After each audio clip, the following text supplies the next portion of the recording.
Arbitrary and discriminatory. That's how Walmart describes a Washington, D.C. bill that requires certain retailers to pay a living wage in the city.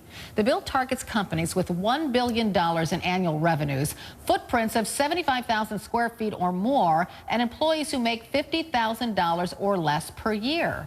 Joining me now is one of the original co-sponsors of that bill. He is at-large D.C. City Councilmember Vincent Orange. Good morning, Mr. Orange.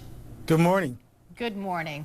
So just take us back. I mean, you came up with this idea for a living wage in Washington, D.C., knowing that Walmart would probably have a problem with this. Why is this so important to you?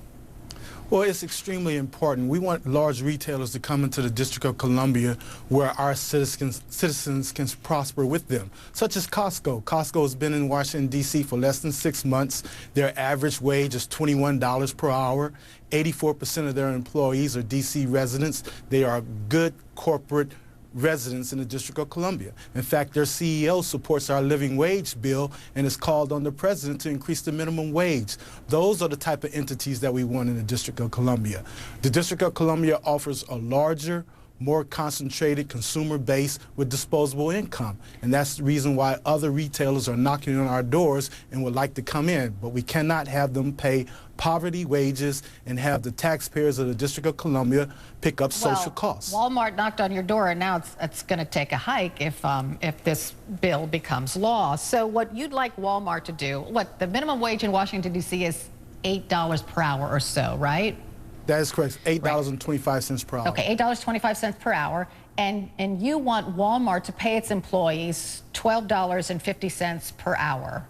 Well, the law says $12.50 per hour less benefits. We want to make sure that our residents in the District of Columbia have a living wage, which is about $26,000 per year. Two people with a living wage can purchase a home in the nation's capital. At $8.25 per hour, that's only $17,000 on an annual basis. Two people living together making the minimum wage cannot even purchase a home in the District of Columbia. Our policy in D.C. is a living wage, affordable housing, access to health care, and a good education, which would allow our residents to prosper. We are living in the good times in the nation's capital. Well, let me just interject what Walmart is saying, because it wants to open these 3 stores in the Washington, D.C. area and create 1,800 jobs. And a Washington Post op-ed, a Walmart regional manager writes, if this bill is passed, the company will cancel as well as delay construction on area stores, saying the bill, quote, would clearly inject unforeseen costs into the equation that would create an uneven playing field and challenge the fiscal health of the planned D.C. stores. In fairness, Walmart held a number of community meetings before it decided to build in these areas. It had the support of the community, and it says it had the support of the D.C. mayor. So why not bring this up then? Why bring it up now once Walmart was planning to actually build in the Washington, D.C. area?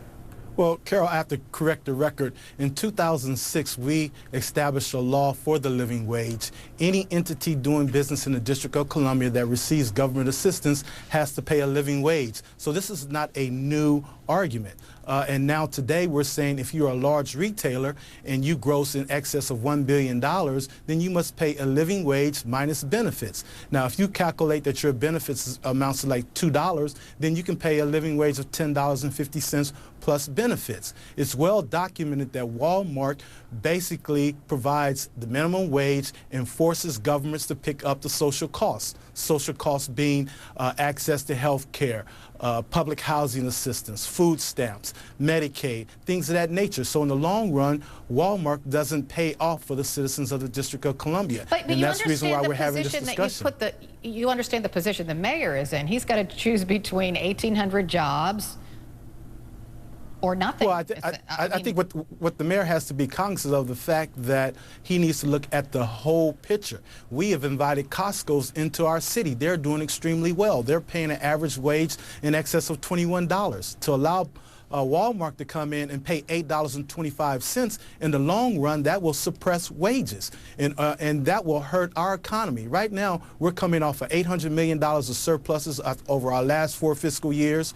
Our chief financial officer has indicated that we will generate another $600 million in surpluses. We have $1.5 billion in our rainy day fund. We don't have to beg retailers to come into town. What we're simply saying is come in town, make a profit, but share some of the prosperity with our residents so they can have a living wage, they can have access to affordable housing and access to health care and a good education. Come on in, Walmart, but don't come in and pay poverty wages. I got to wrap it here, but thank you so much for being with us this morning. Washington, D.C. Councilmember Vincent Orange. Thank you, Councilman Orange. Thank you so much.